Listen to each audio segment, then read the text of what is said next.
బరువు వలన కీళ్ళవాతం వచ్చేది డెఫినెట్లీ మనం ఈ ప్రపంచంలో మెయిన్ వన్ ఆఫ్ ద కాజ్గా భావించడం జరుగుతుంది.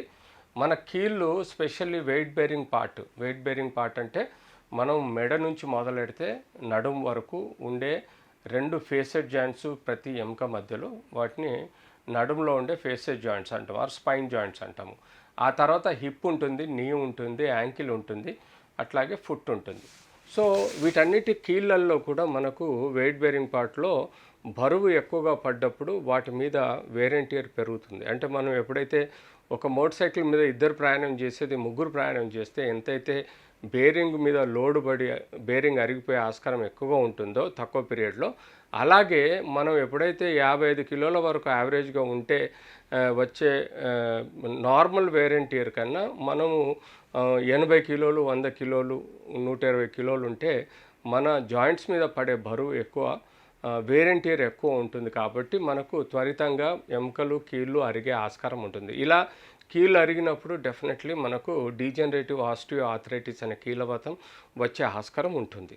సో డయాబెటీస్ కంట్రోల్ లేకపోవడము, హైపర్ టెన్షన్ కంట్రోల్ లేకపోవడము, ఫ్యాటీ లివర్ రావడము, అంతేకాకుండా ఎన్నో రకాల ఫ్యాట్ వలన వచ్చే సమస్యలతో పాటు కీళ్ళవాతం కూడా ఒక కారణంగా భావిస్తున్నాం. కాబట్టి ఈరోజు మనం కీళ్ళవాతం ట్రీట్ చేసేటప్పుడు బిఎంఐ అనేది క్యాలిక్యులేట్ చేసి వెయిట్ ఎంతుంది, వెయిట్ ఎంత తగ్గించాలన్నది కూడా ముఖ్యంగా భావిస్తాం. తద్వారా కీళ్ళవాతాన్ని కంట్రోల్ చేయడానికి బరువు కంట్రోల్ చేయడం కూడా చాలా ఇంపార్టెంట్. సో అలా మనము డయాబెటీస్ కంట్రోల్ చేయొచ్చు, హైపర్ టెన్షన్ కంట్రోల్ చేయొచ్చు బరువు తగ్గించడం వల్ల, అంతేకాకుండా కీళ్ళవాతాన్ని కూడా కంట్రోల్ చేయొచ్చు.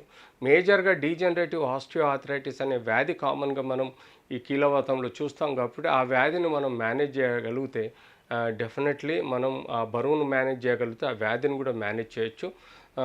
లేట్ అంటే ఎర్లీ ఏజ్లో జాయింట్ రీప్లేస్మెంట్ సర్జరీ అవసరం పడదు. ఎందుకంటే ఈ మధ్యకాలంలో 45-50 ఏళ్ళకే జాయింట్ రీప్లేస్మెంట్ చేస్తున్నాం. ఎందుకు చేస్తున్నాం?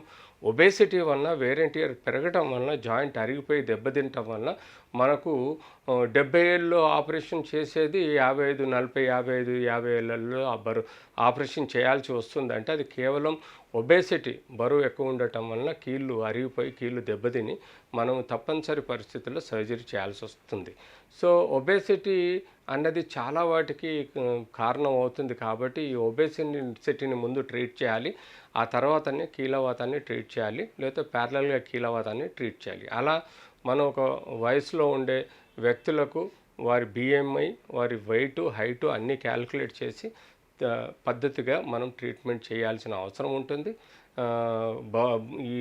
ఈ హై ఒబేసిటీలో ఉన్నప్పుడు ఎక్కువగా విటమిన్ డి, కాల్షియము, B12 లాంటివి ఏమైనా డెఫిషియన్సీ ఉన్నా కూడా వాళ్ళకు మెత్తటి ఎముకలు కీళ్ళల్లో అరిగిపోయే ప్రమాదం ఉంటుంది, కీళ్ళు పగుళ్లకు వచ్చే ప్రమాదం ఉంటుంది, కీళ్ళలో ఉండే మెత్తటి ఎముకలు కూడా పగులు వచ్చే అవకాశం ఉంటుంది.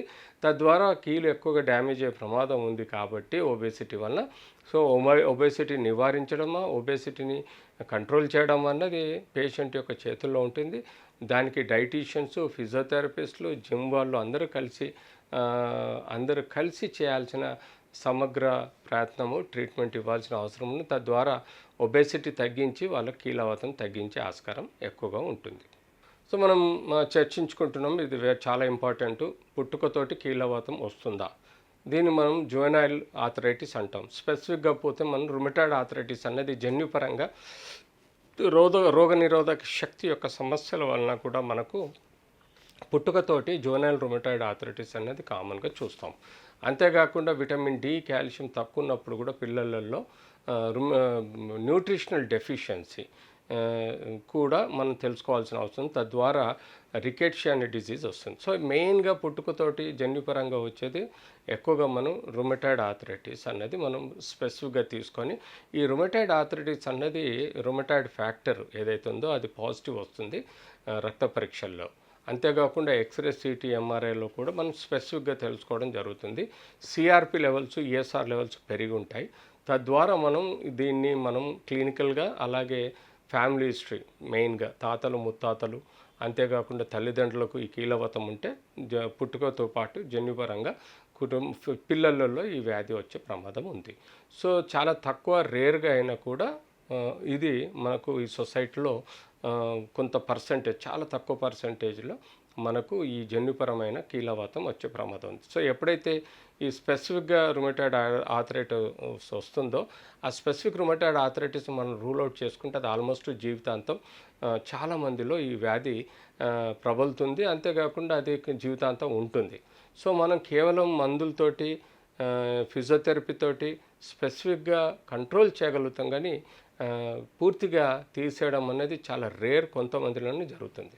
సో స్పెసిఫిక్గా ఈ రుమటాయిడ్ ఆర్థరైటిస్ని ఎప్పుడైతే డయాగ్నోస్ చేస్తామో ఆ చిన్నప్పటి నుంచే వాళ్ళకు స్పెసిఫిక్గా పెయిన్ కిల్లర్స్ ఇవ్వడం, అంతేకాకుండా డిజీజ్ మాడిఫైడ్ డ్రగ్స్ టిసినిబ్, అలాగే మనకు మెథోట్రెక్సేట్ లాంటి ట్యాబ్లెట్స్ పెట్టడం, హెచ్సిక్యూస్ అని క్వినిలిన్స్ ఇవ్వడం, అంతేకాకుండా వాళ్ళకు స్టెరాయిడ్స్ కూడా అవసరం ఉంటే ఇవ్వడం. తద్వారా వాళ్ళకి ఈ ఇమ్యూన్ థెరపీ అనేది జరుగుతుంది. తద్వారా కూడా వాళ్ళకి ఈ కీళ్ళవాతాన్ని కంట్రోల్ చేసే విధంగా ఉంటుంది. సో సపోజ్ ఏ ట్రీట్మెంట్ ఇవ్వలేకపోతే వాళ్ళకు బతకలేని పరిస్థితిలో పెయిన్ తోటి రోజు బాధపడుతుంటారు. సో ఆబ్వియస్గా ఎప్పుడైతే పెయిన్ కిల్లర్స్ సరిగ్గా వాడకున్నా, స్టెరాయిడ్స్ వాడకున్నా, వాళ్ళు ప్రాపర్గా ఫిజియోథెరపీ చేయకున్నా ఆ వ్యాధి పెరిగిపోతుంది. రోజు రోజు రోజు పెరిగిపోయి కీళ్ళు పూర్తిగా వంకర్లు తేలి, వాపులు వచ్చి వంకర్లు తేలి అవి కీళ్ళు పనిచేయకుండా స్టిఫ్ అయిపోతాయి. తద్వారా ఏ యాక్టివిటీ ఈవెన్ తినడానికి కూడా డిఫికల్ట్గా ఉంటుంది, షర్ట్ వేసుకోవడానికి డిఫికల్ట్గా ఉంటుంది. సో అలా ఇబ్బందుల పాలైనప్పుడు వాళ్ళు జీవితాంతం నరకం ఉంటుంది. సో యూజువల్గా ఇది మెడికల్ లైన్ ఆఫ్ ట్రీట్మెంట్తో పాటు ప్రాపర్ ఫిజియోథెరపీ చేసుకోవడం, తద్వారా జాయింట్స్ సపుల్గా అంటే ఎప్పుడు యాక్టివ్గా ఉండడం, తద్వారా ఈ వ్యాధిని మనం కొంతమేరకు కంట్రోల్ చేసుకోవచ్చు. కొంతమేరకు ఇది డిఫార్మిటీస్ డెవలప్ అయినప్పుడు తప్పనిసరి పరిస్థితుల్లో జాయింట్లలో పెయిన్ తగ్గించడానికి స్టెరాయిడ్ ఇంజెక్షన్ కూడా ఇస్తాము. అవసరం ఉంటే ఈవెన్ జాయింట్ రీప్లేస్మెంట్ సర్జరీస్ కానీ, కరెక్టివ్ సర్జరీస్ కానీ చేసి ఈ యొక్క కీళ్ళవాతంకు ఈ రుమటాయిడ్ జన్యుపరంగా వచ్చే కీళ్ళవాతానికి ఇన్ని రకాలుగా వైద్యం ఇవ్వటం వల్ల మనం నివారించవచ్చు.